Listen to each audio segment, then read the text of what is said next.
கிறிஸ்துவுக்குள் பிரியமானவர்களே, இந்த அருமையான காலை வேளையிலும் தேவ சமூகத்துக்கு வந்தவங்க ஒவ்வொருவரையும் இயேசுவின் நேற்று நாமத்தினாலே அன்பின் வாழ்த்துக்கள். இந்த ஓய்வு நாளுக்கென்று தேவ செய்தி கேட்க வந்தவங்க ஒவ்வொருவரையும் கர்த்தர் தாமே ஆசீர்வதித்து நடத்துவாராக.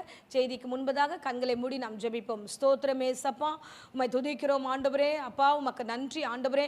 ஒவ்வொரு நாளும் எங்களுக்கு வார்த்தையால் இடைக்கட்டி எங்களை வழி நடத்துகிற தெய்வமே உமக்கு ஸ்தோத்திரம் அப்பா.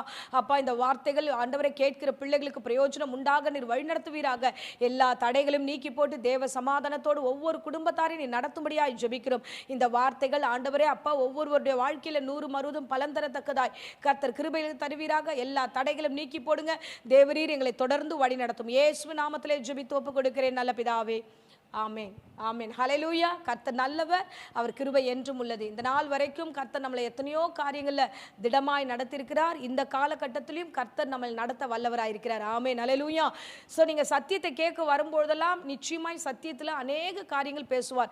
அந்த சத்தியம் நம்மளை விடுதலையாக்கும், எல்லா கட்டுகளிலிருந்தும் உடைக்கும், நம்ம நுகத்தடிகளை முறிக்கும். ஆமென் ஹல்லேலூயா. ஆகையால் நம்ம வசனத்தை கேட்க வருகிறோம் என்னாலே உண்மையாகவே அது கர்த்தர் பேசுகிறார் என்று நீங்கள் விசுவாசித்தீங்கன்னா விசுவாசிக்கிறவர்கள் பாக்கியவான்களா இருப்பீர்கள். கர்த்தர் உங்கள் ஒவ்வொருவரையும் ஆசீர்வதிப்பார். ஆமென். ஸோ இப்பொழுதும் இந்த நாளுக்குரிய வேத வசனங்களுக்கு நேராக நம்முடைய கவனத்தை திருப்புவோம். பாருங்க, நமக்கு ஆண்டவர் நிறைய காரியங்களை தம் பிள்ளைகள் மூலமாய் பேசியிருக்கிறார். விசேஷமா நீங்க பார்த்தீங்கன்னா வேதாகமத்தில் தீர்க்கதரிசிக்கு மூலமா கர்த்தர் நிறைய காரியங்களை முன்னறிவித்திருக்கிறார். ஆமென் ஹல்லேலூயா. அதுலேயும் தீர்க்கதரிசிகள் தீர்க்கமானவை, தீர்க்கமாய் என்ன சொல்ல வேண்டுமோ கர்த்தர் என்ன தீர்மானித்தாரோ அந்த வார்த்தைகளை தன் ஜனங்களிடத்தில் சொல்லும்படியாக தீர்க்கதரிசிகளை கர்த்தர் ஏற்படுத்துகிறார். ஆமென் ஹல்லேலூயா. அப்போ ஆண்டவருடைய வார்த்தைகள் ஒரு இடத்திலும் பிசராதபடிக்கு, ஒரு இடத்திலும் இடரல் அடையாதபடிக்கு வார்த்தைகளை தீர்க்கதரிசிகள் அப்படியே ஆமென்றும் அப்படியே சொல்லுகிறவர்களாக இருக்கிறார்கள். நம்ம பழைய ஏற்பாட்டு காலத்தில் பார்த்தீங்கன்னா அநேக தீர்க்கதரிசிகளை கர்த்தர் நடத்தியிருக்கிறார். விசேஷமாக பெரிய தீர்க்கதரிசிகள் பார்த்தோம்னா எரேமியா, எசேக்கியேலை குறித்து நம்ம பார்க்கலாம். இன்னைக்கு எசேக்கியேல் மூலமா கர்த்தர் சில வார்த்தைகளை தம்முடைய இஸ்ரவேல் ஜனங்களுக்காக அவர் சொல்லியிருக்கிறார். இன்னைக்கு காலையில கேட்க வந்த அருமையான பிள்ளைகளே, உங்க வீட்டிற்கும் உங்களுக்கும் தேவன் தாமே பேச வேண்டிய வார்த்தைகளை இந்த நாளில் பேச போகிறார். ஆமென் ஹல்லேலூயா. நம்ம பார்த்தோம் என்றால் எசேக்கியேல் 37ஆம் அதிகாரத்தில் ஒரு சம்பவத்தை ஆண்டவர் ஒரு ஓமையாய் சொல்லி விளக்குகிறார். இஸ்ரவேல் ஜனங்களை குறித்து என்ன சொல்லுகிறார்?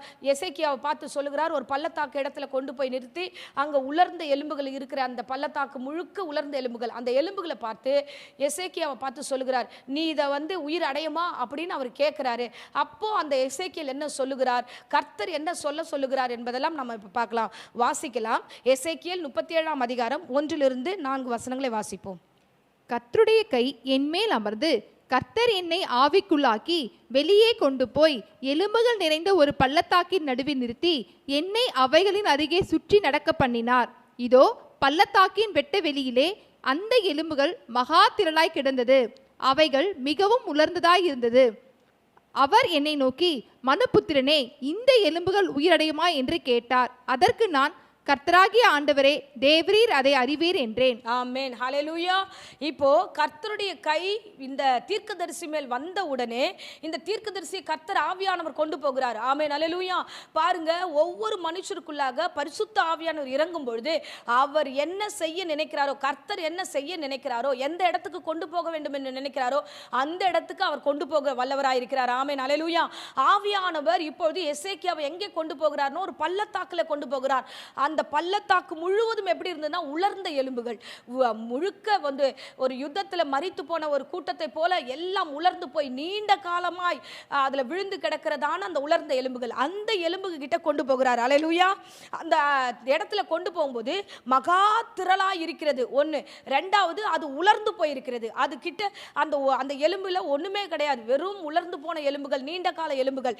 அந்த இடத்துல கர்த்தர் பேசுகிறார் எசேக்கியாவை பார்த்து, இதெல்லாம் உயிரடையுமா அப்படின்னு கேட்கிறாரு. உடனே எசேக்கியா சொல்லுகிறாரு, தேவரீர் நீர் அறிவீர். இதை நம்ம கிட்ட கேட்டிருந்தா நாம என்ன சொல்லுவோமா, ஆண்டவரே நீங்க சொன்னா அது கண்டிப்பா அது உயிரடையும் அப்படின்னு நாம ஒரு ரிப்ளை கொடுத்துருப்போம். ஆனா எசேக்கியேல் என்ன தெரியுமா சொல்றாரு, ஆண்டவரே அதை நீர் மட்டும் தான் அறிவீர், கர்த்தர் கையில தான் இருக்கிறது, எந்த காரியமானாலும் அதை உயிரடைவது தேவன் கையில தான் இருக்குது. ஹல்லேலூயா.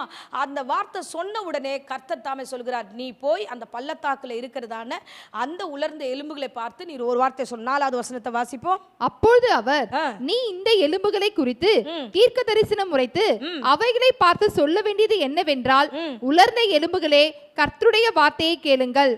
கர்த்தராகிய ஆண்டவர் இந்த எலும்புகளை நோக்கி, இதோ நான் உங்களுக்குள் ஆவியை பிரவேசிக்க பண்ணுவேன், அப்பொழுது உயிரடைவீர்கள். ஆமென், ஹalleluya. கர்த்தர் நல்லவர். கர்த்தர் தீர்க்க தரிசனமாய் ஒரு வார்த்தை சொல்லி அனுப்புகிறார். நீ பார்த்த அந்த பள்ளத்தாக்குல இருக்கிற அந்த எலும்புகளை பார்த்து நீர் உயிரடைவாயாக என்று சொல்லும்போது அங்கே அந்த தீர்க்கதரிசி அறிவிக்கிறார். ஆமென், ஹalleluya. இங்க தேவ வார்த்தைகள் வரும்பொழுது என்ன ஒரு பெரிய மாற்றம் உண்டாகுதுன்னா, நீண்ட காலமாய் உலர்ந்து போனதான எலும்புகள் எல்லாம் உயிர் பெற்றுக் கொள்கிறது. ஹalleluya. உயிரடைகிறதாய் மாறுகிறது. அப்படின்னா நம்முடைய வாழ்க்கையில எத்தனையோ காரியங்கள் நிறைவேறாமல் இருக்கிறது. எத்தனையோ காரியங்கள் நம்மளே டிசைட் பண்ணி முடிச்சுட்டு இருப்போம். இதெல்லாம் இனி வாழ்க்கைக்கு வராது, இதெல்லாம் உதவாது, இதிலிருந்து எந்த காரியமும் தோன்றாது, இந்த மரம் கனி தராது, இந்த விஷயம் ஆசீர்வாதத்தை கொடுக்காது என்று பல காரியங்களை நம்மளே நம்ம வாயினாலே நம்ம அதை முடித்து வைத்திருப்போம். ஹல்லேலூயா. உலர்ந்து நீண்ட காலமாய் விழுந்து கிடந்த ஒன்றுக்கும் உதவாத அந்த எலும்புகளுக்கு மத்தியில ஒரு வார்த்தை வருகிறது. ஆமென், ஹல்லேலூயா. அப்ப தேவனால ஒன்றும் இல்லாத ஒரு மனிதனுக்குள்ளாக ஒரு பெரிய காரியத்தை செய்ய முடியும் என்று இந்த சம்பவம் சொல்லுகிறது. இந்த ஊழியக்காரருக்கு ஒரு பிரமிப்பா இருக்கிறது. கர்த்தரால கூடும், அவர் சொன்ன வார்த்தையை அப்படியே சொல்லுவோம், கர்த்தர் அதை எல்லாவற்றையும் செய்வார் என்று அந்த ஊழியக்காரர் அப்படியே விசுவாசித்தார். தீர்க்கதரிசி அப்படியே விசுவாசித்து அதை சொல்லுகிறார். ஹல்லேலூயா.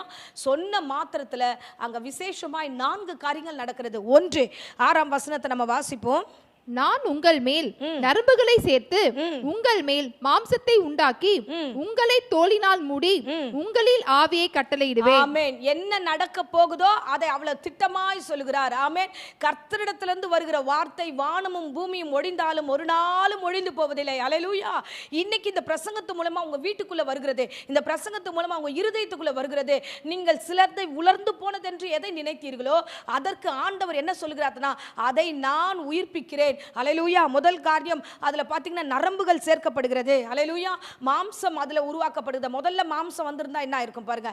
முதல்ல எடுத்ததுமே அந்த எலும்பு மேல நரம்புகளை அதை உருவாக்குகிறார். அதுக்கப்புறம் அந்த மாம்சம், அதுக்கப்புறம் அந்த தோல். ஹல்லேலூயா.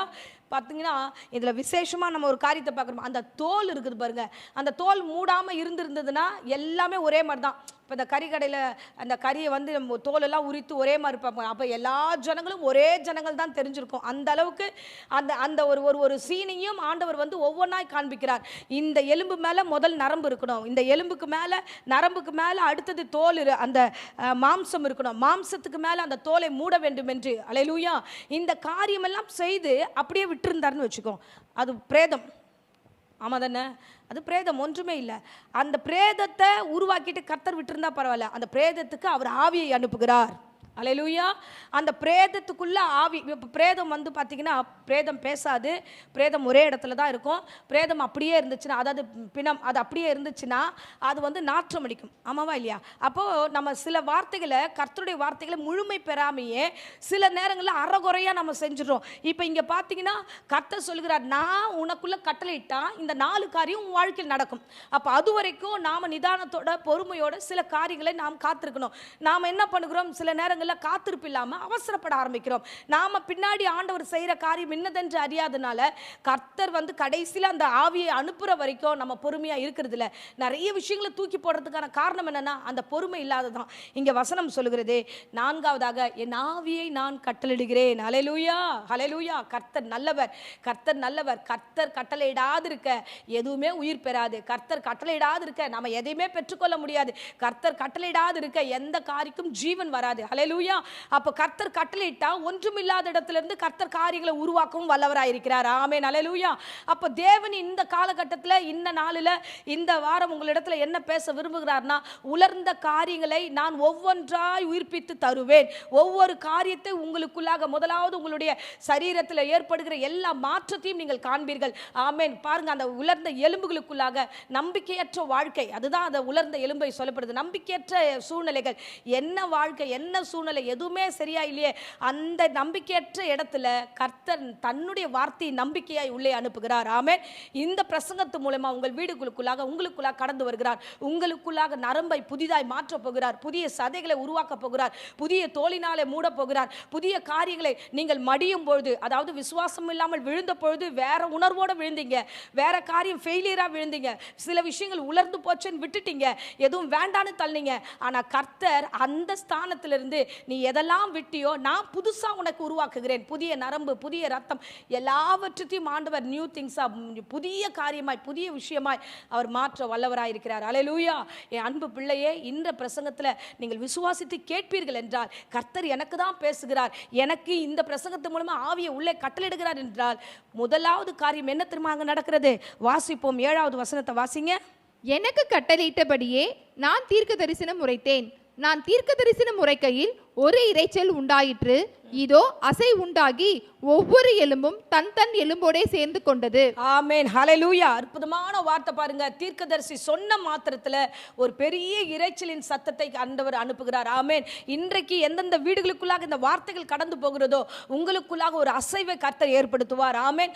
உலர்ந்த, சிதறுண்ட, நீங்க நீண்ட நாளாய் விழுந்து கிடந்த அந்த எல்லா உறுப்புகளும், எல்லா விதமான எலும்புகளும் ஒன்றோடு ஒன்று, வசனம் சொல்லுகிறது, எலும்புகள் தன் தன் எலும்போடு சேர்ந்து கொண்டன. ஆமென். இன்னைக்கு நிறைய பிரிவினை ஆவிகள், நிறைய காரியங்களை பிரிவினையோட தான் இருக்கிற. யாரும் ஒருத்தர் சமாதானமா வாழ்கிறதே இல்லை. இன்னைக்கு இருக்கிற காலகட்டத்தில் நான் வாழ்ந்தா போதும், நான் போனா போதும், அப்படி ஒரு தனித்துவமான வாழ்க்கையை வாழ ஆரம்பிச்சிட்டாங்க. இல்ல, தேவனாகிய கர்த்தர் ஒரு சேனையாய் மாற்றுவதற்காக தான் எல்லாம் உலர்ந்த காரியங்கள் எல்லாம் ஒன்றாய் சேர்க்கிறார். ஆமென். அல்லேலூயா. சோ நீங்க தனி மரம் ஒரு தோப்பாய் மாறாது, எப்பயுமே மாறாது. அப்போ நம்ம எல்லாம் ஒன்றாய் சேர்ந்து இணைந்திருக்கும் போது ஒரு சேனையாய், ஒரு பெரிய காரியமாய் இந்த தேசத்துல நாம் அசைக்க முடியும். உங்கள் வீடுகளில் ஒரு சேனையாய் கர்த்தர் எழுப்ப வேண்டும் என்கிறார். எல்லா ஆத்துமாக்களும் தனியா பிரிந்திருக்கிறது. ஆனா கர்த்தருடைய வார்த்தை எந்த வீடுகளில் வருகிறதோ அந்த வீட்டுக்குள்ள இருக்கிற தாய், தகப்பன், பிள்ளைகள், உறவுகள் எல்லாம் ஒன்றோடு ஒன்றாய் சேர்ந்து ஒரே சேனையாய், ஒரே நினைவாய், ஒரே ஆத்துமாவாய் எழுந்து நிற்க முடியும் என்று கர்த்தராகிய தேவன் பேசுகிறார். ஆமென். அல்லேலூயா. எப்போது கர்த்தருடைய வார்த்தை வருகிறதோ, எப்பொழுதெல்லாம் தேவ ஆவியானவர் அனுப்புகிறாரோ அப்பொழுதெல்லாம் ஒரு அசைவு அந்த இடத்துல உண்டாகும். இன்றைய தினத்தின் பிரசங்கத்தின்படி கர்த்தர் சொல்லுகிறார், சோ சிதறுண்ட ஆடுகளே, சிதறுண்ட இஸ்ரவேலரே, சிதறுண்டவர்களே, உங்களை நான் கூட்டி சேர்ப்பேன். எங்கெல்லாம் நீங்கள் தனித்து விடப்பட்டீர்களோ, எங்கெல்லாம் இந்த இடத்துல சிதறப்பட்டீர்களோ, எங்கெல்லாம் இது அவ்வளவுதான் முடிஞ்சிச்சு, நம்மளால முடியாது என்று நீங்கள் விழுந்து கிடந்தீர்களோ, எல்லாவற்றையும் ஒன்றாய் கூட்டி சேர்க்க வல்லவராய் இருக்கிறார். அல்லேலூயா. என் கர்த்தர் நல்லவர், என் கர்த்தர் நல்லவர். வசனத்தின்படி நாம் ஒன்றாய் சேர வேண்டும். ஆமென். இன்னைக்கு அந்த ஒரு மனதின் ஆவி நமக்குள்ள இல்லாததுனால தான் நிறைய இடங்கள்ல பிரிவினை. சோ அது வீடாகட்டும், ஆபீஸ் ஆகட்டும், இல்லைன்னா எங்கே பார்த்தாலும் ஒரு சமாதான குறைவை நாம் காண்கிறோம். பாருங்க, கூடுமானால் யாவரோடும் சமாதானமா இருங்கள் என்று வேதம் சொல்லுகிறது. ஒருங்கிணைத்து செயல்பட்டு பாருங்க, ஒரு பெரிய சேனையாய் நம்மை கர்த்தர் மாற்றுவார், உங்களை மாற்றுவார். உங்கள் வீடுகளிலே கர்த்தர் உங்களை சேனையின் தலைவனாய் கர்த்தர் மாற்ற அவர் வல்லவராய் இருக்கிறார். ஆமென். அல்லேலூயா. சோ கர்த்தருடைய வார்த்தை வந்ததுமே அந்த எலும்புகள் எல்லாம் எங்கெல்லாம் இருந்ததோ அவைகள் எல்லாவற்றையும் ஒன்றாய் சேர்க்கிறார். ஆமென். சேர்கிறது. சேர்ந்த உடனே சேனையாய் மாறப்போகிறது இல்ல, சேர்ந்த உடனே அடுத்தடுத்த மூவ் ஆகுது. பாருங்க, 9வது வசனத்தை வாசிங்க. அப்பொழுது அவர் என்னை பார்த்து, நீ ஆவியை நோக்கி தீர்க்க தரிசனம் உரை.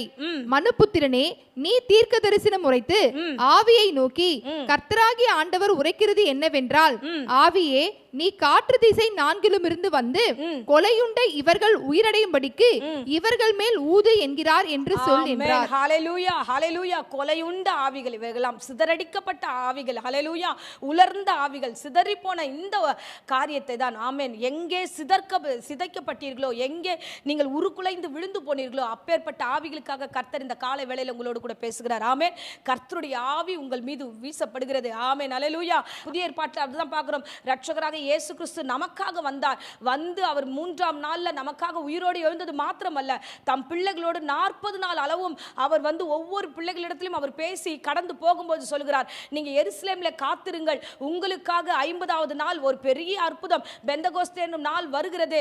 அந்த நாளில் எல்லோரையும் காத்திருக்க சொல்லுகிறார். பரிசுத்த ஆவியானவர் பொழிந்தருளினார். ஆமென். ஏன் இயேசு கிறிஸ்து இந்த காரியத்தை அங்க முன்மொழிந்து சொல்லுகிறார்? இந்த காரியத்தை ஏன் சொல்லிட்டு போகிறார்னா, இனி வருகிற காலகட்டங்கள்ல, இனி வருகிற சூழ்நிலைகளில், புதிய ஏற்பாட்டு காலத்தில் இருக்கிற நாம இந்த கலியுலக காலத்துல ஆவியானவர் இல்லாமல் எந்த காரியத்தையும் ஜெயமாய் முடிக்க முடியாது. எந்த இடத்திலையும் பரிசுத்த ஆவியானவர் இல்லாமல் எதையுமே நாம மேற்கொள்ள முடியாது. தனிச்சையாய் ஒரு மனிதனாய் நாம எந்த காரியத்தையும் செய்ய முடியாது. ஆமென். அல்லேலூயா. அல்லேலூயா.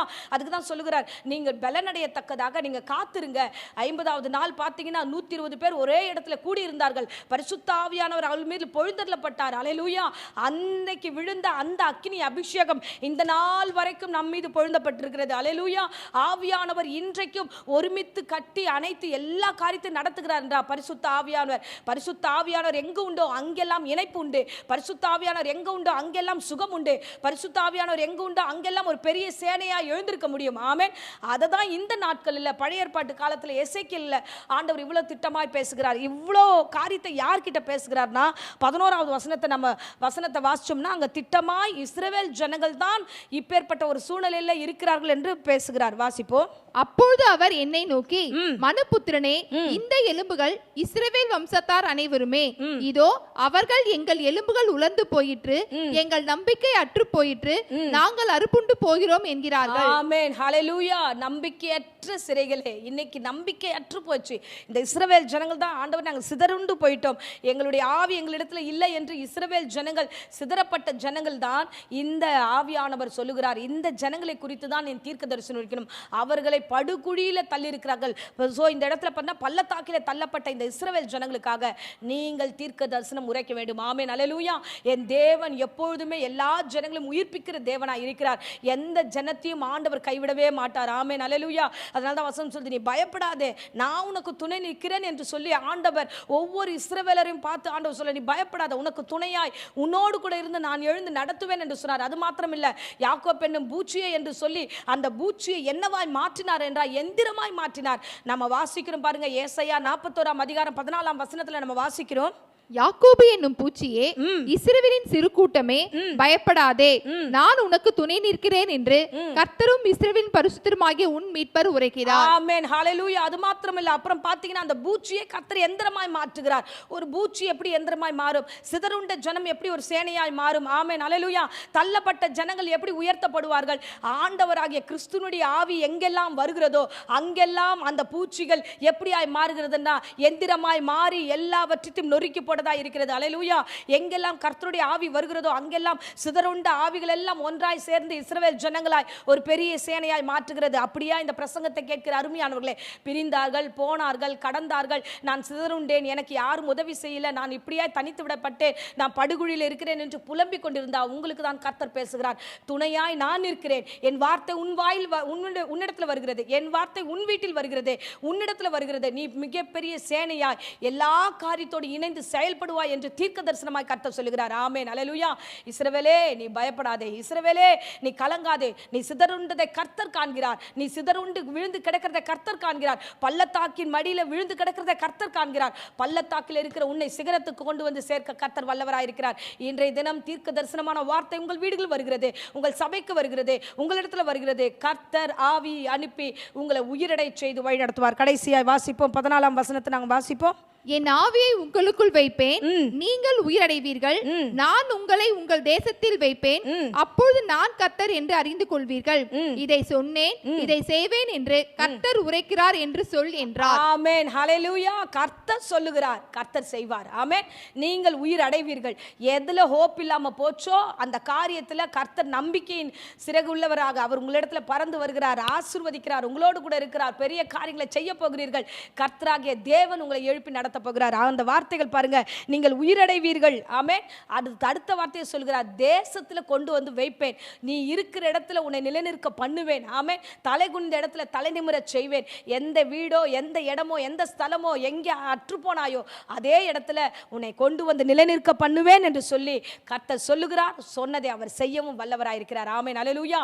பாருங்க, இந்த தீர்க்கதரிசியை கொண்டு வந்து கர்த்தர் இவ்வளோ பெரிய ஒரு வெளிப்படுத்தலை ஆண்டவர் காண்பித்திருக்கிறார்னா, ஆண்டவராகிய கிறிஸ்து பேசும் தெய்வம். அவர் பேசாத கல்லோ மரமோ அல்ல.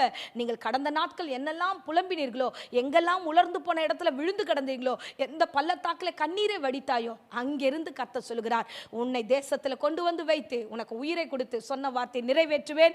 ஆமே. நீ மிகப்பெரிய சேனையாய் எழுந்து காணப்படுவாய். என் தேவனாகிய கர்த்தர் உங்களையும் உங்கள் வீட்டையும் ஆசீர்வதிப்பார். ஆமென். இப்பொழுதும் இருந்த இடங்களில் கண்களை மூடி நாம் ஜெபிப்போம். கர்த்தர் தாமே நம்மை ஆசீர்வதிப்பாராக. ஏசப்பா, உம்மை ஸ்தோத்திரம் பண்ணுகிறோம் ஆண்டவரே. தீர்க்க தரிசனமாய் ஆண்டவரே இன்றைக்கு பேசுகிறே. இஸ்ரவேல் ஜனங்கள் ஆண்டவரே நீண்ட காலமாய் சிதறுண்டு கிடந்தார்கள் ஆண்டவரே, ஒன்றோடு ஒன்று ஆண்டவரே இணைப்பில்லாமல் ஆண்டவரே தனித்து விடப்பட்டவர்களாய் இருந்தார்கள் ஆண்டவரே. அப்பா உமக்கு ஸ்தோத்திரம். உடைய வார்த்தை அவர்களை கூட்டி சேர்த்தது போல ராஜா, இன்னைக்கு பிரசங்கம் கேட்கிற பிள்ளைகளுடைய வாழ்க்கையில கர்த்தாவே ஒரு பெரிய மாற்றத்தை உருவாக்குவீராக. வார்த்தை அனுப்பின உடனே நரம்புகள் உருவாகட்டும், மாம்சங்கள் உருவாகட்டும் ஆண்டவரே. தோளினாலே மூடி கர்த்தாவே உம்முடைய ஆவி அனுப்ப போகிற கிருபைக்காக ஸ்தோத்திரம். 4 விதமான ஆண்டவரே அப்பா ஸ்டெப் பையா ஆண்டவரே ஒவ்வொன்றா நீங்க செய்ய போறீங்க ஆண்டவரே. எல்லா கண்களும் காண போகிறது, அநேக கண்கள் ஆச்சரியப்பட போகிறது. எல்லா இடத்திலும் ஆண்டவரே இந்த பிள்ளைகளை நிலைநிற்க பண்ண போகிறீர். உலர்ந்த எலும்புகள் உயிரடைய போகிற கிருபைக்காக கொடான கொடி ஸ்தோத்திரம். உம்முடைய ஆவியை அனுப்பி அபிஷேகத்தை அனுப்பி ஆண்டவரே இந்த புதிய ஏற்பாட்டு காலத்தில் ஆண்டவரே பரிசுத்த ஆவியின் ஆண்டவரே நிறைவை ஒவ்வொருவருக்கும் கொடுத்து நடத்துவது போல தொடர்ந்து ஒவ்வொரு வீடுகளில் கொடுத்து நடத்துவீராக, ஆசீர்வதிப்பீராக. இவர்களுக்கு விரோதமாக உருவாக்கப்படுகிற எந்த ஆயுதம் வாய்க்காதே போகட்டும். கர்த்தர் தாமே பொறுப்படுங்க. வியாதி விக்கிரங்கள் மத்தியில் போராடி கொண்டிருக்கிறவர்களுக்கு பூரண சுகத்தையும் ஆரோக்கியத்தையும் கர்த்தர் கட்டளையிட்டு ஆசீர்வதியும். இயேசுவின் நாமத்தினாலே ஒவ்வொரு குடும்பத்தாரையும் ஆண்டவரே ஆசீர்வதிக்கிறேன். ஒவ்வொரு வீடுகளில் உம்முடைய ஆவியை கட்டளையிடுகிறோம். பிதா குமாரன் பரிசுத்த ஆவி நாமத்தினாலே கட்டளையிடுகிறேன்.